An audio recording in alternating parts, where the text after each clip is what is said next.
The Age Before Immortality, prequel to the Arena of Suns. Before I ruled the stars, I knelt before the night. Selene, long before the stars were charted and the twin suns of Varesh ever rose, there was a world cloaked in unbroken darkness. The mortals called it Erevale, a cold northern land where winter ruled more days than summer. Here, legends did not whisper. They walked. At the heart of Erevale stood the Crimson Citadel, carved into the mountain itself, black as volcanic glass and older than memory. This was the seat of Heining, the first vampire. Heining had ruled for centuries beyond counting. His presence could still a room without a word. His voice could move armies. And though he had written the blood laws, rules meant to keep the vampires hidden from humans and control their thirst, Heining himself broke them in secret. Every month, pale couriers slipped through tunnels beneath the citadel carrying chained humans. No one ever saw them return. The walls of his throne room carried no echoes of their screams, only silence. Selene, his only daughter, knew none of this. At 17, she was human, a rare thing in a fortress of predators. Her father had forbidden anyone to touch her, feed on her, or even look upon her too long. She was raised in the highest tower, wrapped in silks and shadow, trained in the arts of languages, court diplomacy, and the histories of covens. She believed her father was a savior, a ruler who kept peace between their kind and humans. But below the citadel, the night told a different story.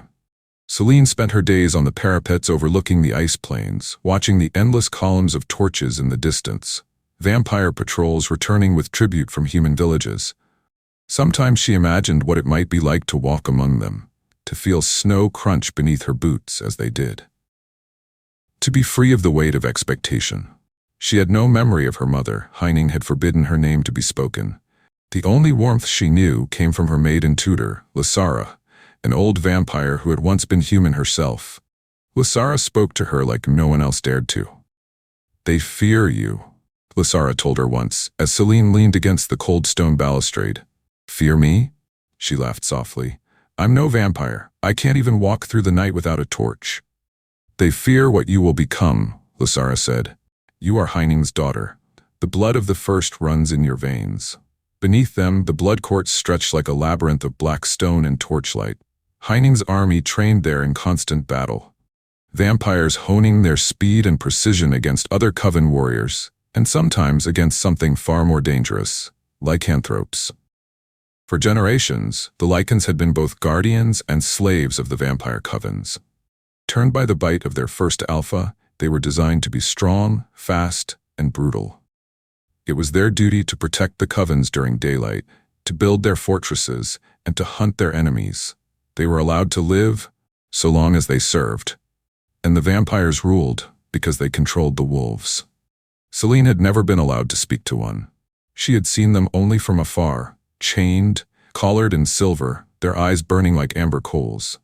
One of them, taller than the rest, always lifted his gaze when she passed. It unsettled her in a way she could not name. His name was Demetrius, the first wolf. The empire her father built spanned continents. Vampires held thrones, humans knelt, and wolves guarded the gates. To most, this was the natural order of the world. But to Selene, it was a cage made of crimson stone. On the night of her 18th winter, Heining summoned her to the throne hall. The chamber glowed with the faint crimson of burning coals. Vampires lined the walls like statues, their pale faces still as the grave. Heining sat upon a throne carved from black iron, his long hair falling in dark strands over armor that no blade had ever pierced. "My daughter," he said, his voice smooth and deep, "the night is watching. Your time approaches." She bowed her head. "Yes, father." "You will lead a coven of my choosing," he continued. "You will learn what it means to command, and you will make them fear you." His smile was thin, cold. "Tomorrow you enter the arena." The arena lay beneath the citadel, a ring of stones soaked with centuries of blood. It was where vampires learned not just to fight, but to kill. Where they learned to move faster than light and strike before breath. Selene was terrified. She was human, flesh and heartbeat, fragile. But her father's gaze allowed no refusal. "Every ruler must be forged," Heining said, rising from his throne. "Even you." Outside, the winter wind howled like a wolf. And in the dungeons below, Demetrius raised his head. He could smell the blood of something new. "Of course," Here is the continued audiobook prequel of Queen Selene's rise. Chains do not erase rage, they teach it to wait. Demetrius First Wolf. Long before Selene was born, long before Heining's throne, there had been only the first night. It began with a single man, a hunter, Demetrius. He lived in the high forests of the north where the mountains split the sky like knives. He was known for strength beyond his peers, his ability to run through the snows faster than the wolves themselves. He was the kind of man old songs remembered, but never sang too loudly about, for fear he might hear and come. And then came the Witch of the North, Astrid. Astrid belonged to an ancient Norse clan of witches and vampires who lived between the realms of shadow and mortal lands. She was not immortal, but her bloodline touched something older than death. When Heining began building his empire, she was the first who dared stand against him, and the first he could not simply destroy. Astrid cursed Demetrius to protect her people from Heining's warlords. Her magic was not meant to grant power, but to bind it. Under the light of a blood moon, she carved runes into his skin and whispered in a language older than the wind. His bones broke, his body twisted. Fur sprouted from his skin. His heartbeat grew louder than thunder. And when Demetrius opened his eyes, they burned with amber fire. The first lycanthrope was born, but Astrid's plan turned against her. Demetrius was stronger than any witch could control. When the wolves came, they did not stop with Heining's soldiers. They tore through everything. Heining saw an opportunity. He didn't kill Demetrius. He enslaved him. The Lycan Wars lasted nearly a century. Wolves flooded the northern forests, spreading the curse with a bite, their packs growing as fast as their rage. They were savage, brilliant hunters. They could smell vampires in their crypts before night fell, could tear through iron like silk. But Heining was not a man. He was the first vampire. And vampires did not win wars with strength alone. They won them with control. Heining unleashed something that the wolves could not match. Silver-born fire forged by captured witches, a weapon designed to burn wolf flesh without consuming it completely. The vampires didn't just fight the wolves. They captured them, broke them, collared them. Those collars were made of silver and rune work. They did not kill. They bound. Selene grew up with the legacy of that war carved into every stone of the Crimson Citadel. She had seen the wolves through her window, lines of them hauling stone carts to build new wings of the fortress, silver around their throats. They were not men or beasts anymore. They were tools. Their backs were bent with labor, their claws bloodied, their wills chained by magic. Her father had perfected the warden system. Each vampire coven held Lycan packs in servitude, forcing them to guard the citadels during daylight, build walls, and protect their enemies from themselves. The wolves became the empire's shadow. But not all wolves submitted. Demetrius did not wear a collar. Heining had made a deal with him centuries earlier: lead the wolves, keep them in line, and live. In return, the packs would be spared from extermination. It was a lie, of course, a leash made of power, not iron. But Demetrius played the game. He bowed in daylight and bared his teeth at night. He grew massive with age. 7 feet tall when in human shape, taller when he shifted. His skin carried the scars of witchcraft and silver. His voice rumbled like distant thunder, and he never forgot what Heining had done to his people. Every wolf cub was born with the scent of chains on their skin. Every howl at night was not for the moon, but for freedom. Selene did not yet know Demetrius, but he knew her. He watched her from the shadows of the training arenas when she walked with her tutor Lasara. Her face was not cruel like her father's. Her eyes were curious, untested, mortal. Wolves remembered the smell of innocence. It was different from vampires. And Demetrius, chained in oath but not heart, watched the daughter of the monster who enslaved them and thought, she does not yet know what she belongs to. The wolves lived beneath the crown, beneath the citadel, beneath the very ground Selene walked upon. Generations of lycanthropes were born in dark cells and raised to serve vampires they had never known freedom from. They became builders of their enemy's empire. They became guards of their masters' lives. They became weapons wielded against their own. And so the wolves waited, their rage buried like fire under snow, hot, unending, silent, waiting for a night when a daughter would unknowingly walk into a war written in her own blood. All curses begin with love. All wars begin with a promise broken. Astrid of the North. Long before Selene's name was spoken in the halls of the Crimson Citadel, before the wolves wore silver chains, and before Demetrius bowed to Heining's power, there was a woman whose whispers shaped empires. Astrid of the North. She was born of a Norse clan older than any vampire court, steeped in rune magic, winter, and the dark pacts of the old gods. Her people had not knelt to the vampires when the first night began. They bargained. Astrid was unlike the other witches of her clan. She was stronger. Her power had teeth. It was Astrid who had cursed Demetrius, the mortal hunter, turning him into the first wolf. But what the world would never know was that Astrid had loved him once. Long before her curse, they had walked together through the snow-heavy forests of Midvale. Two mortals who believed their lives belonged to the trees, the hunt, and each other. But Heining's legions came like shadows stretching across the land. Astrid saw the vampires take her village. She saw men drained and women chained. She saw the way Heining smiled as the world burned. She begged Demetrius to run with her to the western mountains. He refused. "If we run, Astrid," he told her, his voice low, "they will only follow. Someone has to fight." He had no army. He had no magic. All he had was strength and a hunter's stubborn heart. So Astrid gave him the only weapon she could.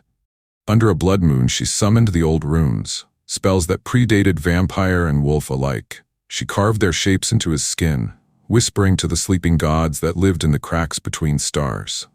"Give him the strength to tear the shadows." They answered. His bones snapped. His eyes turned amber. The hunter became the wolf. Demetrius destroyed an entire vampire host that night. But with each kill, the beast inside him grew louder. And when the rage finally consumed him, it was Astrid who paid the price. He didn't kill her. But the man she had loved was gone. In his place was the first lycanthrope. Astrid tried to undo the spell. She failed. What was meant to protect her people became the weapon that brought them ruin. Heining learned of the wolf and came with fire. The vampires and wolves clashed beneath the northern lights. The night ran red. And when the fires dimmed, Heining's legions were victorious. The wolves were collared. Astrid's coven was forced to kneel or burn. But Heining was cunning. He didn't kill Astrid. He made her watch. She was forced to live among her enemies, in a fortress built with the bones of her people, under the rule of the man who had enslaved the one she loved. In secret, she kept her magic alive, buried beneath whispers and rune-carved walls. Her Norse coven remained hidden in the outer tundras, their numbers small but loyal. They waited, bound by blood oaths, and a single promise she made to them: "I will break the chain I forged." There was another secret the world did not know. Before Demetrius became wolf, Astrid had a son. His name was Damien. He was born of a brief union with a wolf-blooded warrior who had roamed the mountains long before the curse. The boy was raised in silence, hidden from the vampires and wolves alike. But the curse touched him too. His blood carried both, the latent power of wolf and the dormant whisper of vampire magic passed down through Astrid's clan. Astrid's second husband, a vampire noble named Valor, never accepted the child as his own, but he raised Damien within the witch coven. Strictly, quietly, always in the shadows. Valor feared what the child could become. Astrid knew what he would be. "He is the bridge," she whispered one night as she carved a rune into Damien's wrist. "The night will follow him." Damien grew fast, tall, quiet, with black hair and eyes like cold steel. He carried no scent of vampire or wolf, but both stirred beneath his skin. The older he grew, the more Astrid saw how the god's curse had left its mark on him. A hybrid, neither vampire nor wolf, a weapon waiting to awaken. Astrid rarely entered Heining's court, but when she did, the air in the Crimson Citadel grew colder. Heining both despised and respected her. She was the one creature he could not fully control. Her power came from something older than his bloodline. He tolerated her presence for one reason. She kept the wolves docile. But Astrid had her own designs. Her loyalty was a mask. Every spell she cast for Heining contained an echo of her true goal, to undo him. And as she watched Selene grow, a human daughter wrapped in silk and shadow, Astrid felt something twist in her chest. A child of the Vampire King. Mortal and untouched by the blood curse. She could be a key. "She doesn't yet know what she is," Astrid whispered to Lysara one night beneath the citadel. "She's his daughter," Lysara replied. "Yes," Astrid said, "but she may yet be mine." The witches of the north spoke of destiny in hushed voices. The wolves growled of vengeance beneath their silver chains, and the vampire covens whispered of power shifts they didn't understand. They all waited. For the day, Heining would make a decision that would change everything. The night he would send Selene into the arena. Monsters are not born. They are forged. Heining, first vampire. The blood arena was carved into the bedrock beneath the Crimson Citadel long before Selene drew her first breath. No sunlight had ever touched its stones. No prayer had ever been answered beneath its vaults. It was not a place of spectacle. It was a place of forging. It was where fledgling vampires learned to move like shadows, where warriors were broken and rebuilt, where the king's will was made flesh. And now, for the first time in centuries, a human would enter. On the morning of her trial, Selene was dressed not in silks, but in black leathers hardened with iron stitching. Her hair was bound tightly behind her head. The silk-soft daughter of the Crimson Citadel was gone. In her place walked someone being reshaped. Lysara tightened the straps on her shoulders, her pale hands working quickly. "Your father will not stop this," the old vampire whispered. "He believes only pain makes rulers." Selene tried to steady her breathing. She could feel the distant roar of the arena beneath her feet, like the heartbeat of something ancient. "I am not like them," she murmured. Lysara's crimson eyes softened, though just slightly. "Not yet." The iron doors opened. A wave of cold air rolled in, thick with the metallic scent of blood. Selene walked forward. The arena was circular, massive, lined with torchlight that made the stones sweat like they remembered the screams. High above, upon a balcony carved into the wall, Heining watched. He sat on a throne of obsidian and bone, one hand resting lazily against the armrest, as though this moment, his only daughter's first trial, were nothing more than another game of power. Below him, vampires in armor formed a ring. Wolves crouched in iron cages, their breath fogging the cold air. Every eye was on Selene. "Today," Heining's voice rolled across the chamber like thunder. "The blood of my line will prove its worth." His smile was thin, merciless. "She will learn to survive, or she will die a human." The gong rang. A vampire warrior rushed her, a blur of pale flesh and steel. Selene barely saw him before he was on her. His blade hissed past her throat. Instinct saved her. She ducked, the edge of the blade grazing her cheek like a warning. Her knees slammed against the sand, but she rolled away, heart hammering like a drum. She grabbed the short sword they'd given her, too heavy for her untrained hands, and swung. Steel rang. A shallow cut, but enough. The vampire staggered back, surprise flashing across his inhuman face. Selene's blood boiled, not from rage, but from the realization she could fight back. Heining's voice echoed above. "Good, again." Two cages opened. The wolves emerged, not fully shifted, but half between man and beast, their claws dragging across the sand, their eyes burning amber. Collars of silver hissed faintly as they moved. They weren't meant to kill her, only to tear away the softness. Selene froze. The first wolf lunged. Lysara's voice echoed in her head. "Don't fight their strength. Move with it." She pivoted, letting the wolf's momentum carry it past her. Its claw ripped through air instead of flesh. She turned, swung the sword with both hands, striking at the back of its knee. The creature roared and dropped to the sand. The second came faster. She barely brought her arm up in time. Pain tore through her shoulder. She fell, rolled, came up gasping. Blood soaked into the sand. Hers, not theirs. But she did not stop. She gritted her teeth, pivoted, and slammed the pommel of her sword into its jaw. The wolf reeled. She struck again and again, until the beast fell limp into the sand. Above her, Heining leaned forward slightly in his throne, not out of concern, but appraisal. The fights continued for hours. Vampires, wolves, hybrids bred for speed and silence. Each opponent carved something out of her and left something else behind. She bled, she fell, she screamed, but she did not break. The blood on her skin dried into iron. The fear in her bones burned into something harder.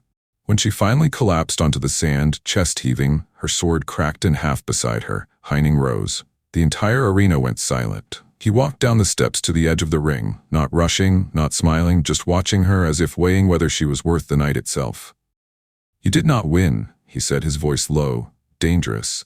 "I didn't die." Selene spat through bloodied lips. And for the first time, Heining laughed, a low, dark sound. Heining knelt in front of her, His hands, cold as death, touched her chin and forced her to look up at him. "Good," he whispered. "You learned the first rule. Fear is a blade. It either cuts you, or you learn to wield it."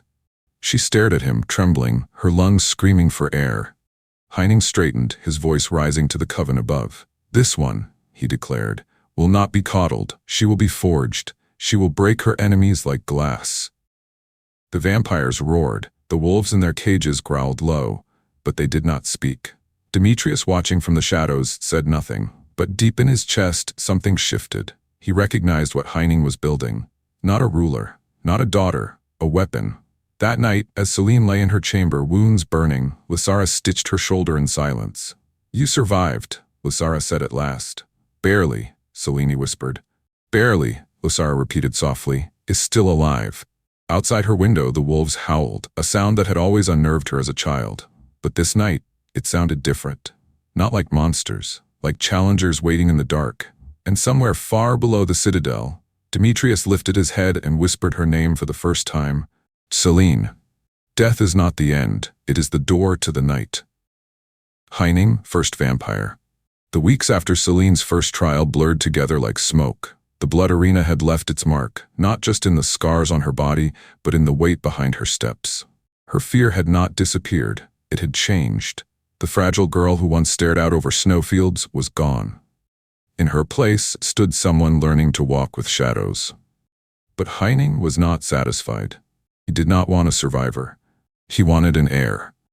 And for the first vampire, heirs were not born, they were made. One winter night, as wind howled over the citadel and the wolves below growled against their chains, Heining summoned Selene to the Hall of Ashes, the most sacred chamber of the coven. This was the room where Heining had been turned centuries ago, where laws were written in blood, where the weak were unmade and the strong remade. The hall was carved into black obsidian, lined with iron braziers that burned cold blue flame. In the center stood a stone slab, smooth as glass, marked with runes so old even Lysara had once confessed she couldn't read them all. Heining stood at the far end, his long cloak trailing like spilled ink. "Do you know why you are here?" he asked. Selene kept her chin raised, though her stomach twisted like coiled wire. "To train." Heining's cold smile cut through the room. "No, to become." The hall filled with vampires, elders and coven heads, silent as statues. Lysara stood at the edge of the gathering, her eyes fixed on Selene with something between dread and pride. Two wolves were dragged in, silver collars glowing faintly. Their growls shook the air, but their limbs were bound with enchanted iron. They weren't there to fight, they were there to witness. Heining stepped forward, holding a ceremonial blade forged from the black bones of an ancient beast. He raised it to her throat, not as a threat, but as part of the rite. "The night does not give its power to the weak," he said softly. "It takes, it claims." Selene's breath caught. She had seen this ceremony performed before, for soldiers, warlords, and chosen coven heirs. She had never thought it would be hers. "I am not ready," she whispered. "No one ever is," Heining replied. Then he slit his own palm. Black-red blood, thick, luminous, spilled into a silver chalice held by an elder. It was not mortal blood, it was the blood of the first, a curse and a crown. "Drink," he commanded. Selene looked down at the chalice. Its surface rippled like liquid night. The scent coiled around her like smoke, whispering in a language she didn't understand, but felt in her bones. Every instinct screamed to run, to cling to what little remained of her humanity. But Heining's eyes burned like winter stars, and above all the fear, there was a deeper, colder truth. She had no choice. She lifted the chalice to her lips. The first drop burned like molten iron. The second was worse. By the third, she wasn't breathing anymore. The world convulsed. Her heartbeat hammered in her ears like war drums. Her vision fractured into shards of light and blackness. Her body seized. She fell to her knees, clutching at the stone floor, her nails splitting as she screamed. The blood of the first vampire didn't enter her veins gently. It invaded them. She felt her heart stop. The last breath left her lips in a soft, frost-colored whisper. The world fell silent. For a moment there was nothing. No pain, no sound, no light. And then came the hunger. Not the hunger for food. Not the hunger of mortal flesh. A hollow, aching thirst for blood, so deep it felt like drowning in darkness. It filled every corner of her being, erasing who she was, reshaping what was left. A sound rose from her throat, not quite human, not quite beast. A single gasp. Her eyes snapped open. Gold burned where brown had once been. When Selene rose, she did not stumble. She moved like shadow, faster than breath. The cold of the chamber no longer touched her. She heard everything, the shifting of armor, the heartbeat of wolves in chains, the whisper of Lasara's breath. Heining stepped closer, resting his bloody hand on her shoulder. "You are mine now," he said. "The night answers to you." The coven knelt as one. The wolves growled low, their colors crackling like dying stars. Even Demetrius, standing beyond the gate of the arena, felt something ripple through the bond that tied wolves to vampires. Something powerful had entered their world, and it wore the face of a girl who was no longer human. The days that followed were not gentle. Heining trained her personally now, testing her speed, forcing her to drink carefully controlled amounts of blood to temper the new hunger raging through her veins. She learned to hear footsteps before they came, to move without stirring the air, to strike faster than a wolf's claw. Each night, her reflection faded further from the mirrors in her tower. Each night, she became more of what Heining wanted. But Lasara whispered to her in secret, "Remember, Selene, the night does not own you, it only borrows you." Selene never answered, but in the quiet corners of her new immortal mind, she held on to those words like a spark in a storm. Heining arranged the final stage of the ritual in the frozen forest outside the citadel. Selene was sent out alone, cloaked in black, barefoot in the snow. Her heartbeat was gone, but she could hear theirs. A convoy of captured bandits dragged from human lands for this very purpose. Their fear sang in her veins, her fangs lengthened. The hunger rose like a tide. But Selene did not lose herself to it. She hunted them, silently, efficiently, like the weapon Heining had forged. By dawn, she returned to the citadel with blood on her lips and a stillness in her soul that no mortal could understand. Selene had died, but something greater, and far more dangerous, had opened its eyes. The vampire princess had been born. Chains cannot hold a storm forever. Demetrius, first wolf. The moment Selene rose from death as a vampire, the world changed. She could not feel the wind anymore. She heard it. She could not see darkness. She read it.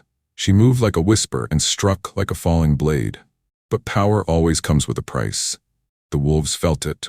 The very night she turned, the bond that tied the lycanthropes to Heining's coven burned hotter than ever. The chains were not physical. They were made of witchcraft and blood magic. Every new vampire of the first line increased the weight of those chains. Demetrius felt it in the marrow of his bones. His people shuddered beneath invisible collars. And for the first wolf, that was the final spark. The wolf dens beneath the citadel had never been silent, but now they rumbled with low growls, scraping claws, and hunger for revolt. Young wolves spoke in whispers, teeth flashing as they spoke, Demetrius' name like a prayer. The older ones, those who remembered the first war, said little, but their eyes were sharp. Rage ages slowly, and theirs had simmered for centuries. Demetrius stood among them, taller than any wolf, his human shape broad, his amber eyes burning brighter than the torchlight. For years he had worn the leash, playing Heining's loyal hound, waiting for the right moment. That moment had come.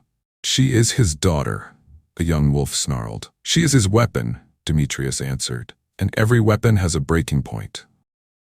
They would not rise against Heining directly. Not yet, but they would begin to bleed the empire. The rebellion began with silence. A convoy of vampire war priests vanished in the forest near the southern wall. By morning, their sledges were found overturned, silver guards slaughtered, their throats torn. Then the outpost in the western valley burned, its watchtowers flattened by claw and fang. No vampire bodies were found, only wolf tracks in the snow. And then the howling began. At first it came only at night, long, low calls that echoed off the stone walls of the citadel. 1,000 wolves, 1,000 voices. Not in grief, not in rage, in unity. Heining's coven grew uneasy. Wolves had rebelled before, but never this organized, never with this precision. Heining summoned his generals and slammed his clawed hand onto the war table. "I gave them a purpose," he hissed, "and now they dare bare their teeth." Lasara, ever the quiet voice, answered carefully. "They are not beasts, my lord. They are wolves, and wolves remember." Heining turned his cold gaze toward the balcony. Far above, Selene stood in the shadows, listening. Selene's hunger had begun to steady. Her strength had grown, but she had not yet commanded a war. When Heining summoned her into the council chamber, her body tensed like a drawn bow. "They rise because they see weakness," Heining said. "Show them none." "I will fight," she replied simply. The Coven elders expected arrogance. Instead, they saw steel. Heining smiled, not warmly but with a predator's satisfaction. "Then let this be your first hunt as my heir," he said. "You will lead the Iron Coven." She did not yet understand that this was more than war. This was a test. On the eve of battle, Selene led the Iron Coven through the snow plains north of the Citadel. Their armor gleamed black beneath the frozen moonlight. Around them, frost cracked like breaking bones. She felt it before she saw it, a pulse in the snow, a quiet rhythm in the air. They were being watched. Demetrius emerged from the pines like the shadow of an old god. His cloak was made of wolf pelts. His eyes glowed like coals. Dozens of wolves appeared behind him, silent, disciplined. Not the frenzied beasts she had seen in the arena. "Little princess," Demetrius growled, "the blood sings of your father's cruelty. Now it sings of yours." She drew her blade, gold light flickering in her eyes. "I am not my father." He circled her slowly, like a wolf sizing up prey. "Then prove it." The wolves vanished back into the trees. The ambush began. The snow exploded into chaos. Wolves leapt from the shadows, their claws flashing silver light as they struck. Vampires moved like black wind, blades cutting through moonlit air. Selene moved at the heart of the storm. She wasn't as fast as Lasara, nor as brutal as Heining's warlords, but she was calm. She anticipated each strike, remembered every lesson burned into her body in the arena. 2 wolves fell beneath her blade. Another pinned her down. Its hot breath burned her face. She drove her dagger through its ribs, rolled free, and rose with blood in her hair. Demetrius himself did not attack. He watched, measured. When her coven finally forced the wolves to retreat into the woods, Selene stood alone in the snow, chest heaving. Not from exhaustion. Vampires did not tire as mortals do, but from something else, the taste of war. Heining called it a victory. "You bled them," he told her as he stood in the war hall. "They will learn to kneel again." But Selene saw the truth. Demetrius had tested her and let her win. The wolves had lost the battle but gained something greater: hope. Their rebellion spread like fire in dry grass. Villages rose, outposts fell. Vampire hunters who once served Heining now turned their blades against him. For the first time in centuries, the first vampire's empire bled. And in the shadows of that war, another figure moved. One neither vampire nor wolf. Damien. As Heining's armies prepared for the full assault against the wolf clans, Astrid the witch watched from the north, her runes glowing faintly in the frozen dark. Her son Damien, nearly grown now, walked through the snow without leaving a sound. "The night is shifting," Astrid whispered to him. "Because of her," Damien answered, "the princess of blood."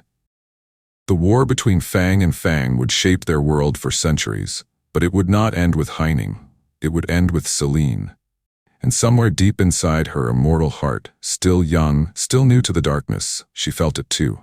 The wolves were not just enemies. They were the mirror she had been taught to hate. Some are not born to choose a side. They are born to break the line in half. Astrid of the North. For generations, vampires and lycanthropes had known their roles. Vampires ruled, wolves obeyed.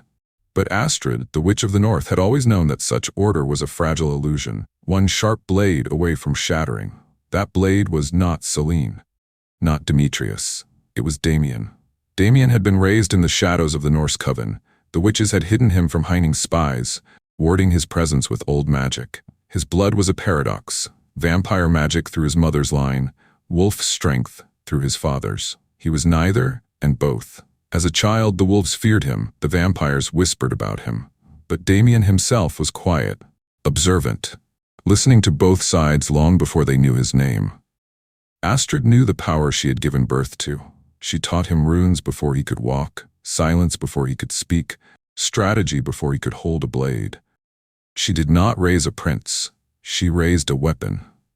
"Do not pick a side," Astrid would whisper as she carved protective runes across his wrists.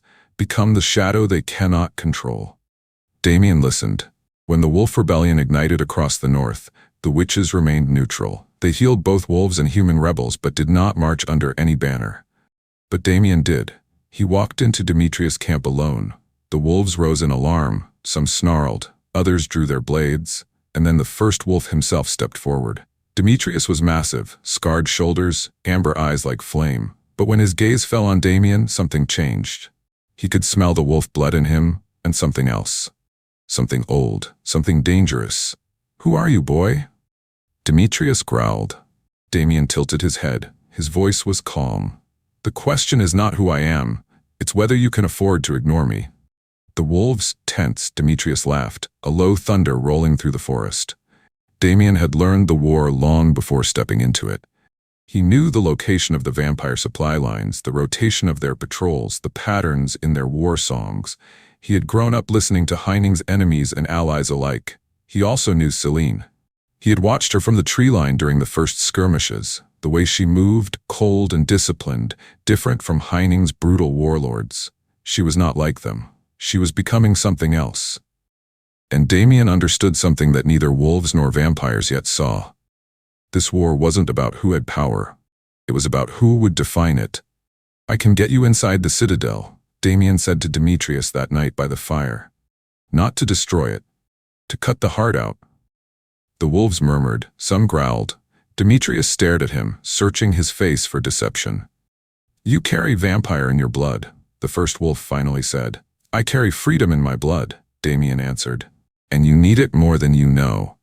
Damien became a whisper in the war. He didn't lead armies, he made them move. He didn't wield a sword, he made others lower theirs. Wolves struck supply convoys with uncanny precision. Vampire couriers went missing. Outposts burned before reinforcements even arrived. The Coven elders began to panic. Heining did not. He studied the pattern. He smelled the witchcraft behind it and began to suspect the Norse Coven. But Astrid's magic ran deep. It left no trail he could follow. Selene, however, did notice. The attacks were not random. Someone intelligent was behind them. Someone who understood both wolves and vampires. And deep down, a part of her wanted to find them. Not for her father. For herself. It was on a snow-wrapped night, weeks into the rebellion, that Selene found what she wasn't supposed to. She followed a group of rogue scouts into the pines north of the Citadel, moving through the shadows like smoke. There, through a clearing, she saw the wolf encampment spread out before her like a living forest. Fires burning, howls low and rhythmic, warriors sharpening their claws in silence. And among them, a young man. He was tall, lean, with dark hair brushing his jaw, his eyes neither golden like wolves nor crimson like vampires. They were cold silver, sharp as moonlight. Damien. She should have turned back. Instead, she stayed. He saw her long before she realized she'd been seen. His gaze found hers through the trees like a blade slipping through armor. No shout, no fight, just quiet recognition. "So," Damien said, his voice cutting through the winter air, "the princess leaves her tower." Selene dropped silently from the pine boughs, landing in the snow with predatory grace. She was not used to being watched so easily. "You shouldn't be here," she said, her voice low. "Neither should you," Damien replied. She circled him slowly. "You smell like both." His lips curved faintly. "That's because I am both."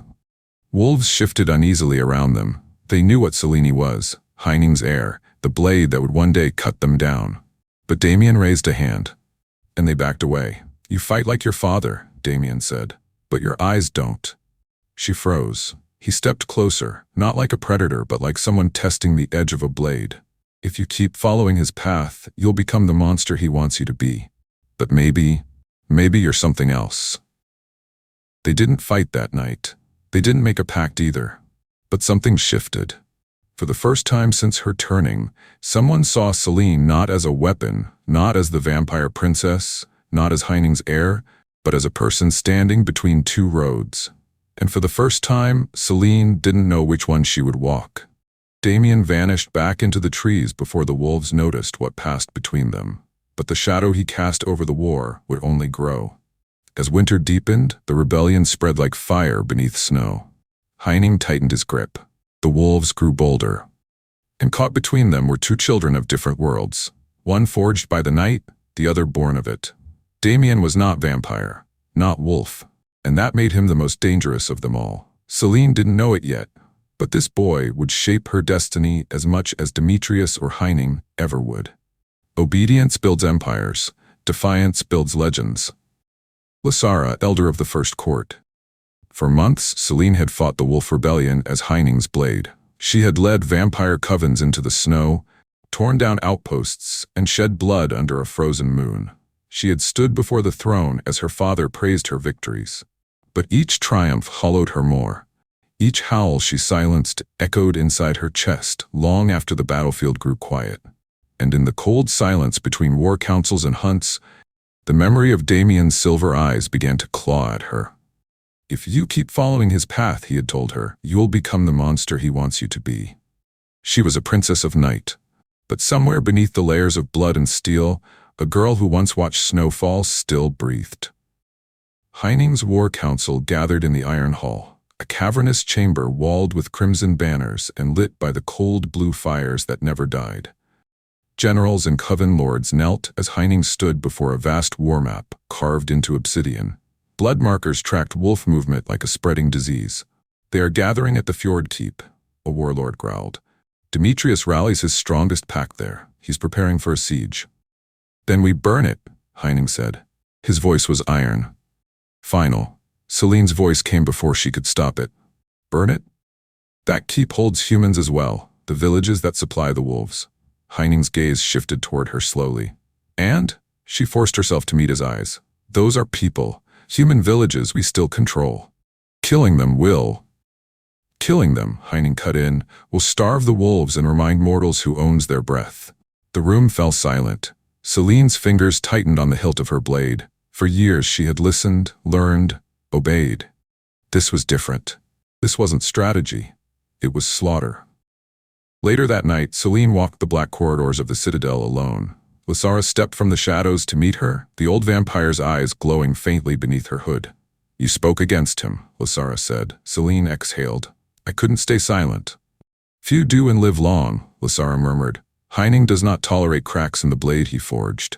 Selene leaned against the cold stone wall. He would burn humans, wolves, everything, just to keep control. Lysara's lips curved in a bitter, almost fond smile. Of course he would. He built this empire on ash. But you, child, you were not meant to be his reflection. You were meant to surpass him. Selene turned sharply. You speak as if this rebellion is right.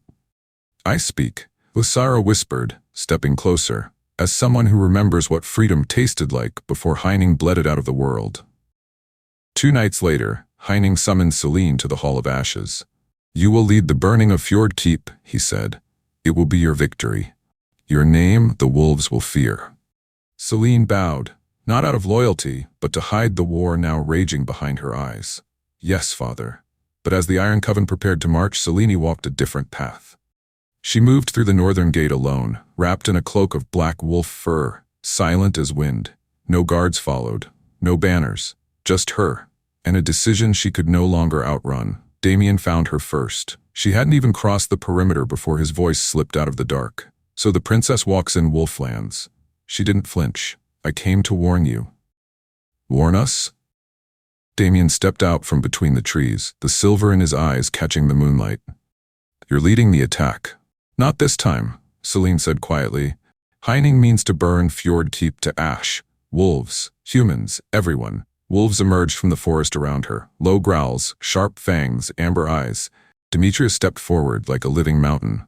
Why should we trust the blood of our enemy? Selene met his gaze without blinking. You shouldn't, but you'll die if you don't.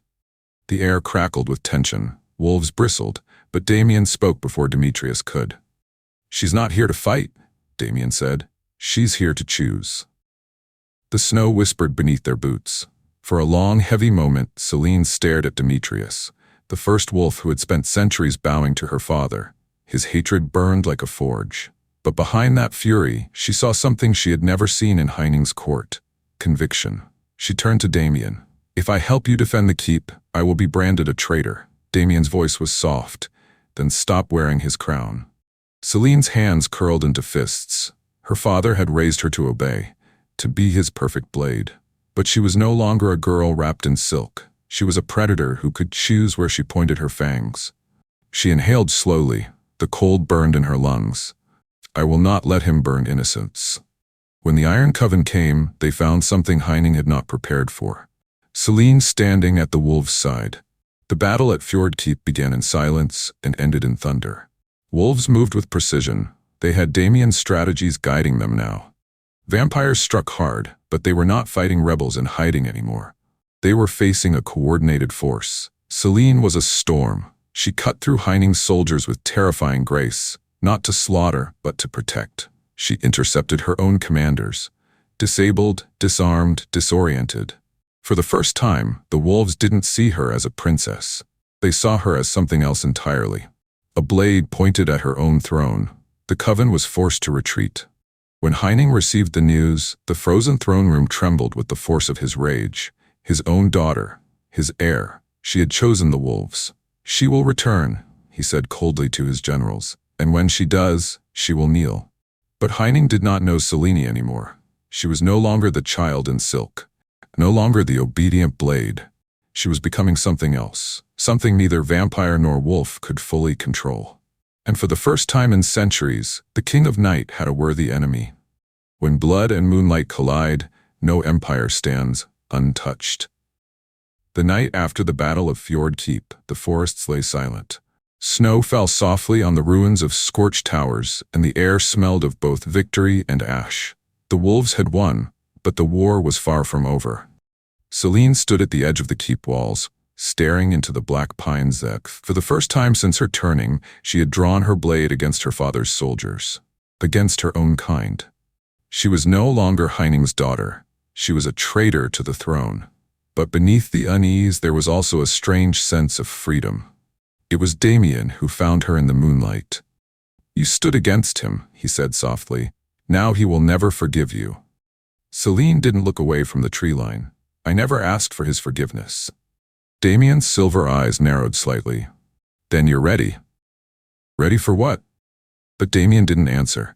He only tilted his head toward the dark woods, where pale blue witchfire flickered between the trees. Astrid was calling. Astrid's sanctuary was older than the citadel itself. Built into the hollow of a frozen mountain, it smelled of burning sage, snow, and old blood. Runes carved into the stone walls glowed with steady light, humming like a heartbeat. Astrid sat upon a slab of black oak, wrapped in furs and silver charms. Her hair, the color of storm clouds, spilled around her like a river. Her presence was neither warm nor cold. It was inevitable. Damien walked at Selene's side, but Astrid's gaze went only to the vampire princess. "So," Astrid said, her voice both gentle and sharp, "the blade has finally turned." Selene straightened her shoulders. "I didn't come here to be mocked." "Good," Astrid replied with a faint smile. "Mockery is for children. Bargains are for queens." Astrid rose slowly, and the runes on the walls brightened as if obeying her breath. "You were never just Heining's daughter, Selene," she said. "Your birth was written in the night Demetrius was cursed. A bloodline of shadow and sun, bound to bring an end to the first throne." Selene frowned. "Prophecies are chains. I don't wear chains anymore." Astrid's eyes gleamed. "Then you'll be the first." She walked closer, and Selene felt the pulse of magic pressing gently against her mind, like the wind brushing a blade. "Your father built an empire of fear, but he has also built its ending. You are the edge of it. Damien is the weight." Selene turned toward Damien, whose expression was unreadable. "You knew," she whispered. "I didn't know the whole of it," Damien answered. "Only that our lives were tied long before either of us was born." Astrid extended her hand. "The wolves are strong, the vampires are disciplined, but alone, neither can end Heining. Together, you might." Selene's voice was low. "You want an alliance." "I want balance," Astrid corrected. "This war was never meant to destroy one side. It was meant to break the rule of a tyrant." Selene hesitated. She had been raised to see witches as manipulators, parasites who played both sides. And Astrid was more dangerous than most. She had outlived wars, kings, and curses. "If I stand with you," Selene asked, "what do you want in return?" Astrid smiled, not cruelly but knowingly. "Nothing, except that when the first throne falls, you do not build another in its place." The words landed like a blow. Astrid moved to the great rune-carved window of the chamber, looking out over the northern woods. "Heining believes power must sit on a single throne," she said. "He is wrong. Power belongs to the night itself. It must breathe, not bow." Damien stepped forward. "You want her to lead the rebellion?" Astrid shook her head. "No, I want her to be the spark. Power that rises alone becomes a crown. Power that rises with others becomes a world. Selene said nothing for a long time. She remembered Lysara's words. She remembered the flames of Fjord Keep. And she remembered her father's cold, unwavering eyes. Finally, Selene knelt. Not to Astrid, but to the fire burning between them. I will end him, she said softly. Not to wear his crown, to destroy it. Astrid's expression sharpened with quiet satisfaction. Then rise, Selene of the night. You are no longer just a daughter. You are a storm. The witch raised her staff, and blue flame coiled into the shape of a circle. Damien stepped beside Selene. Their shadows merged as the fire bound their oath, not of subservience, but of shared destiny. The rebellion was no longer a whisper. It had a heartbeat. When Selene returned to the wolf encampment, Demetrius awaited her. The first wolf had not trusted her fully before, but the night had changed something. She stood before him not as her father's heir, but as an ally. We fight a king who has ruled longer than empires, Demetrius growled. We will need more than claws and fangs. Selene's eyes burned gold. Then we give him something he's never faced. What's that? Me. In the following nights, the wolves and rebel vampires gathered under a single banner for the first time in history. Astrid's witches wove protection wards around their camps. Damien slipped through enemy lines, feeding them intelligence no army could buy. The stars above Varesh Prime seemed to burn colder. The first throne trembled in the distance, and in the dark heart of that empire, Heining began to sense it. His daughter was no longer his blade. She was his undoing. The snow fell thick over the iron citadel, muffling every sound. Once that fortress had seemed eternal. Black towers crowned with iron spikes, flames that never went out, walls that stretched like the bones of the world. It was the symbol of Heining's dominion over all living things, but tonight it was surrounded. From the pines and mountain passes, thousands gathered. Wolves crouched low, their eyes burning amber. Vampire defectors stood shoulder to shoulder with rebels and witch clans. Runes shimmered in the snow like ghostly stars. Above them all, Selene stood at the vanguard. Not her father's daughter. Not a weapon, a leader. Beside her stood Damien, quiet and steady, a shadow with a heartbeat. And beyond them all, Demetrius, the first wolf, waited like an avalanche before it falls. The last war of the first night had begun. Inside the fortress, Heining watched from his obsidian throne. The banners of his conquests hung limp in the frozen wind. For centuries, they had been his proof of power. Tonight, they felt like shrouds. Lysara entered silently, though he had not summoned her. They are here, she said. Heining smiled faintly, the way predators smile at lambs. Let them come. My blood built this empire. It will not bow to mongrels and traitors. But Lysara saw what he didn't say out loud.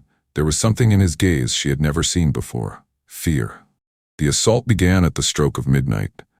Wolves stormed the outer rings first, tearing through the silver gates forged to keep them out centuries ago. Explosive witchfire shattered towers like brittle bone. Vampire rebels, moving like black lightning, slipped through cracks in the walls and seized the courtyards. Heining's loyalists fought savagely. For every wall the rebels climbed, 10 bodies fell. The snow was painted crimson, the moon dimmed behind smoke, and the night itself seemed to hold its breath. Selene cut through the front ranks with precise, merciless strikes. Her cloak whipped like a shadow, her eyes burned gold. Every step carried the weight of the girl who had once obeyed her father, and the woman who would end him. Inside the western gate, Damien shouted over the roar of the siege. Selene spun her blade through a vampire commander and followed his lead. Together, they carved through the corridors of the fortress like night and storm entwined. Behind them, Demetrius bellowed a wolf's war cry, the sound shaking the black towers. The wolves surged forward, unstoppable now that their chains were broken. The walls that had held for 4,000 years were cracking. Selene stepped into the throne room alone. The heavy doors slammed shut behind her. The great chamber was lit only by blue witchfire sconces.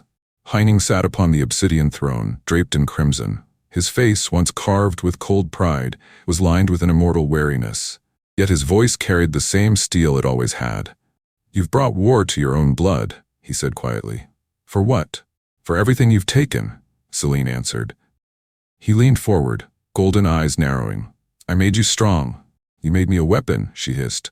"Then be one. he roared. "Strike me down if you can." The throne room trembled as they clashed. Heining moved with the speed of an ancient predator. His claws were bladed, his strength older than the walls themselves. He was the first vampire, the storm that had birthed the entire empire. But Selene no longer fought like his student. She fought like the storm he created and could no longer control. He struck with overwhelming force. She deflected with precision, born of her battles against wolves. He lunged with fury. She stepped aside with Damien's calm teachings. He reached for her throat. She met his hand with her blade. The air itself cracked from the force of their speed. Father against daughter. Origin against outcome. Heining caught her blade mid-swing and slammed her against the black stone floor. "You are mine," he roared. "Your blood is mine. Your power is mine. Without me, you are nothing." Her fangs flashed as she spat back. "Without me, you are alone." That was the first crack. Not in the floor, not in the throne, but in him. The old predator realized too late that the thing he had forged in fire was not a blade, but a successor who had chosen not to be him. Selene surged up, driving her dagger into his side. His golden eyes widened, not in pain, but in shock. For the first time in centuries, Heining bled. The throne room doors burst open. Wolves and rebel vampires flooded in, surrounding the great chamber. Demetrius strode forward, towering, fangs bared. Damien stood at Selene's side, silent but unshaken. Heining, wounded yet still proud, rose to his feet. "You think they will follow you?" he rasped. "They will devour you the moment I'm gone." Selene stepped forward. "Then I'll let them choose, something you never did." She raised her blade, her father's old weapon, forged from silver and star iron. The room held its breath, and then the Princess of Night drove it through his heart. The first vampire fell, not with a scream, but with a single word whispered like smoke. "Daughter." The black throne cracked beneath his body, splitting down the middle like a broken crown. For a long moment, no one moved. Heining's reign had lasted longer than nations, longer than memory. His shadow had shaped every creature in that room, and now it was gone. Demetrius stepped forward, head lowered, not in mourning, but in acknowledgement. The oldest enemy of the first vampire bowing, just slightly, to the one who ended him. Damien turned to Selene. "The throne is yours." Selene looked at the shattered stone, at the body of the monster who had raised her, at the blood still cooling on her blade. "No," she said softly, "the throne is no one's." In the days that followed, the fortress became something else. The wolves were no longer chained. The vampire covens were no longer bound by Heining's decrees. Witchfire lit the towers not as a warning, but as a beacon. Selene refused to sit on the throne her father had died upon. Instead, she stood on the balcony beneath the twin moons as wolves and vampires gathered beneath her. "He ruled through fear," she declared. "I will rule through choice." The rebellion was no longer a rebellion. It was the birth of a new order. The name Selene spread across continents like wind in winter.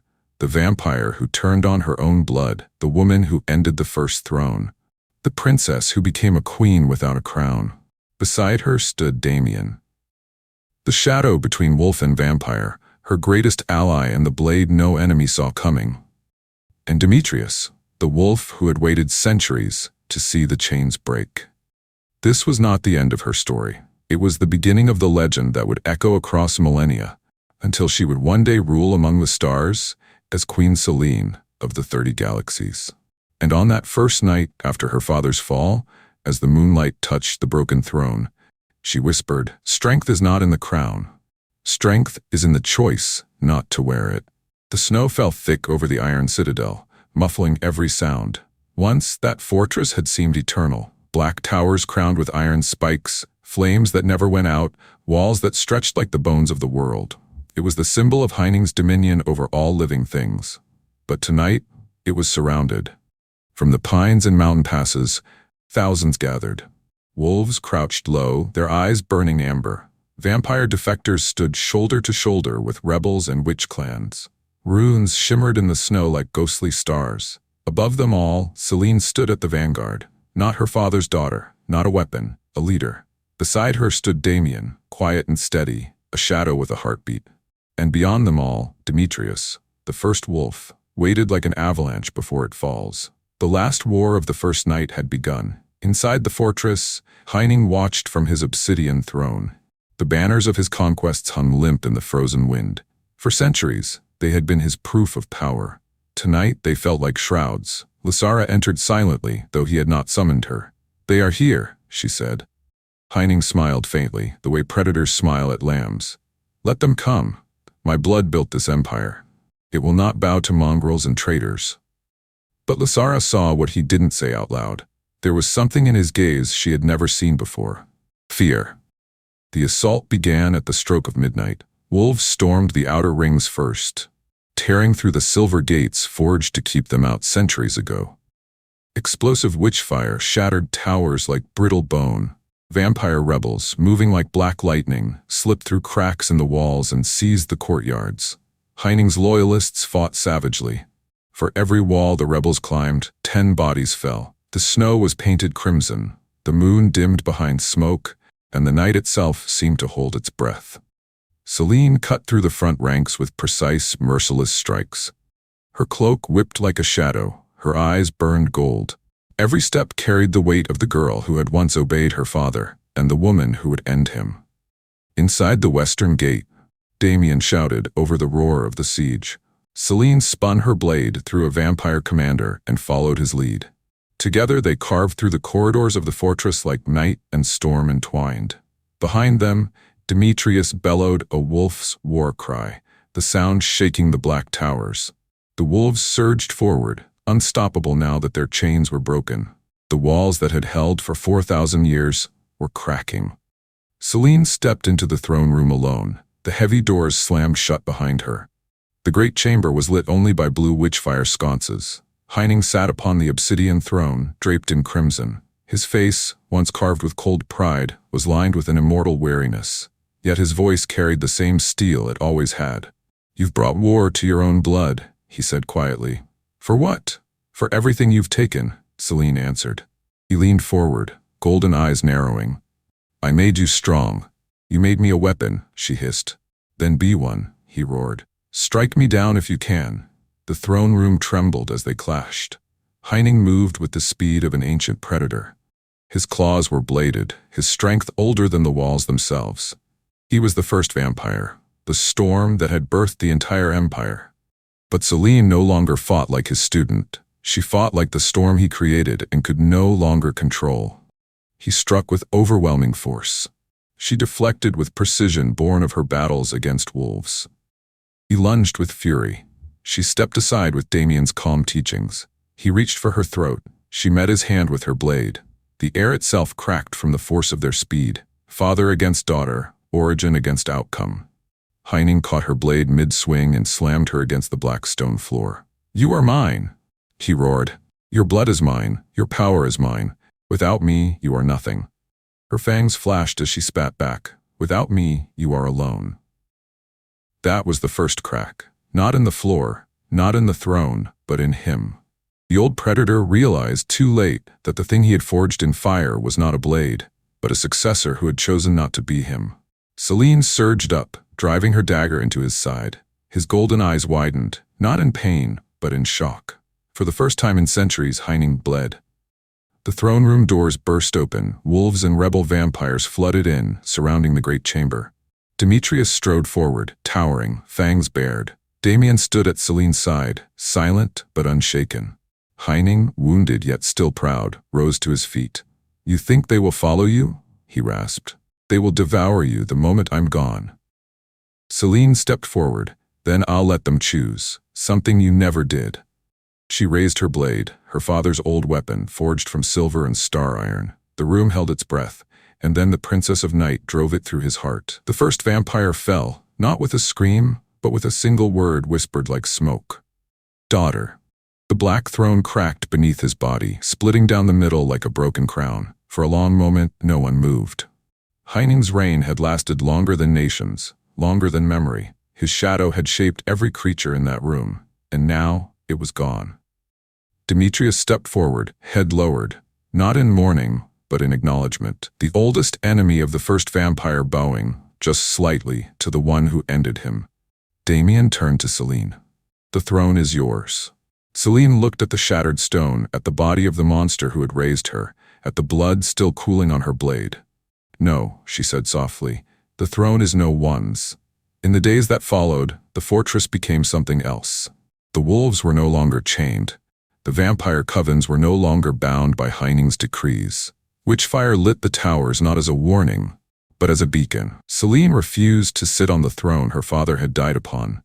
Instead, she stood on the balcony beneath the twin moons as wolves and vampires gathered beneath her. "He ruled through fear," she declared. "I will rule through choice." The rebellion was no longer a rebellion. It was the birth of a new order.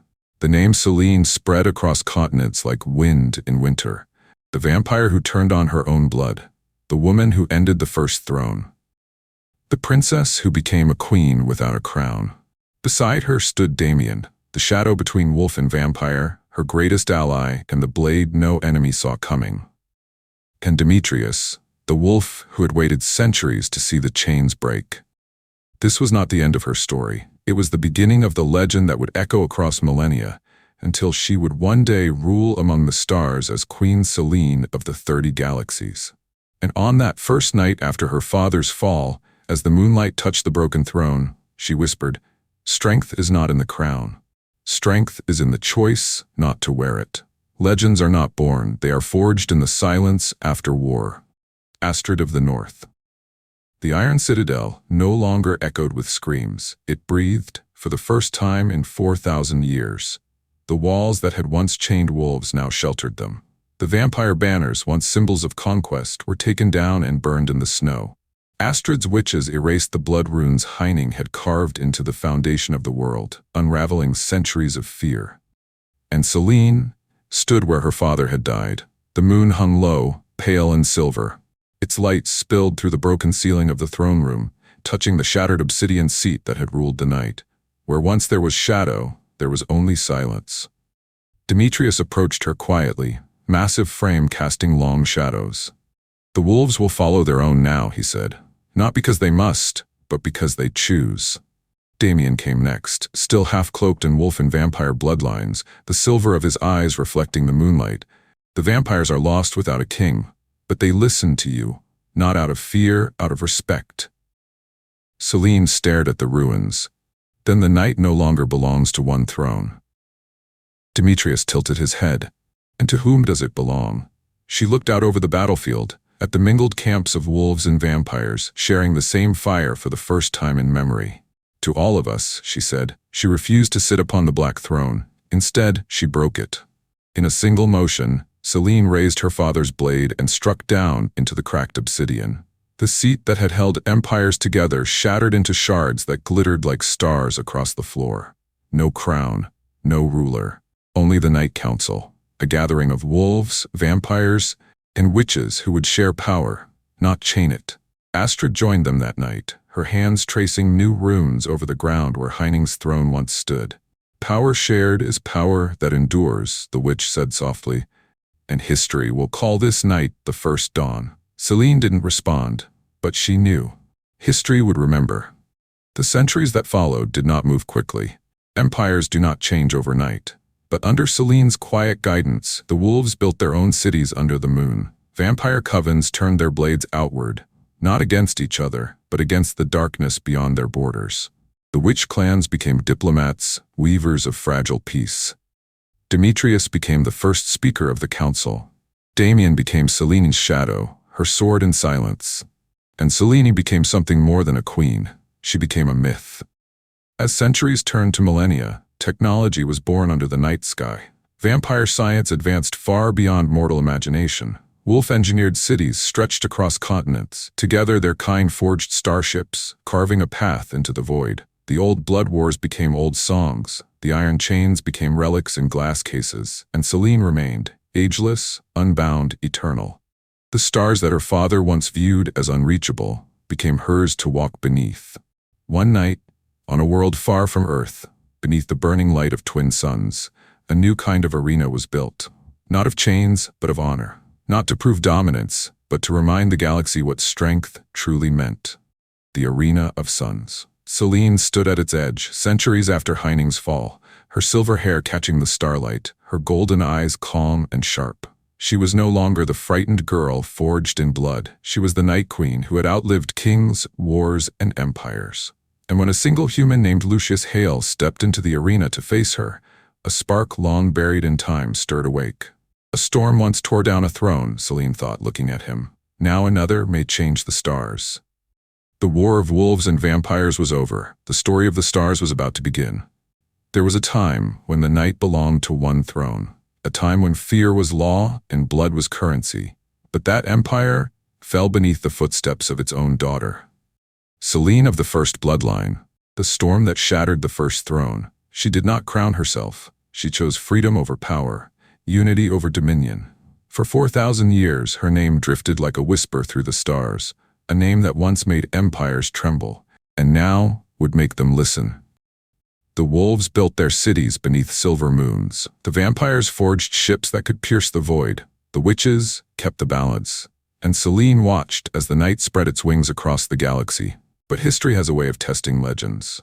In the age of Starfire, the galaxy found new ways to measure strength, not with chains, not with fear, but with the arena.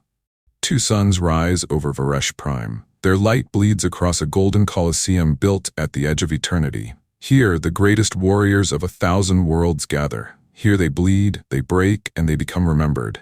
And at the heart of it all stands the Night Queen. Not as a conqueror, but as the storm they all must face. But this time, her opponent is unlike any other. A child of Earth, a human, a soldier named Lucius Hale. History once ended beneath her blade, but tonight, history will begin again. Welcome to the Arena of Suns.